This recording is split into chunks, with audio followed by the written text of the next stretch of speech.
The Aravalli controversy isn't just about mountains. Today I'm breaking it down into three parts. What the Aravallis have given us for billions of years, what damage we have caused, and what future we will face if this destruction continues.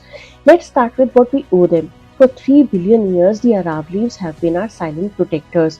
They gave us water, underground aquifers from Delhi to Haridwar, 400 kilometers of invisible rivers beneath our feet. Without them, 40 crore people in the Indo-Gangetic plains face water crisis. They gave us food, stopped the Thar Desert from swallowing our bread basket, our wheat, our rice, protected.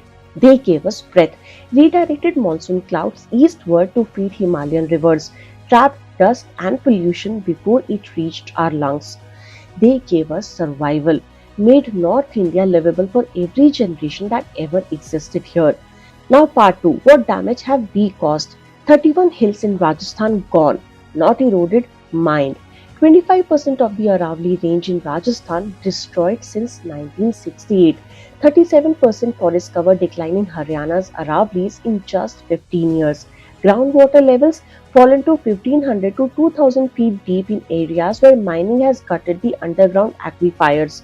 35% of the entire Aravalli range degraded in just 2 decades. We mined them for marble floors, real estate, profit. We created laws to protect them, then redefined what a hill means to we could destroy 90% of them legally. And finally, part 3. What future awaits us if this continues? By 2050, if we don't stop now, the Thar Desert will march east, desertification accelerating into Delhi NCR, Haryana, Western UP. Our cities will become dust bowls. 600 million people will face water scarcity. Aquifers destroyed forever. No amount of money will buy water that doesn't exist. Temperature in Delhi will rise by 3 to 5 degrees Celsius more without the Aravalli's cooling shield.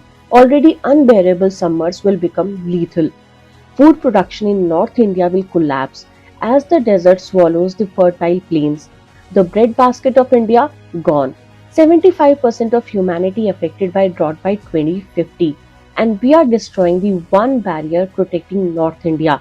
3 billion years of giving erased in 30 years of greed. The question isn't whether we can afford to save the Aravallis. The question is, can we afford not to?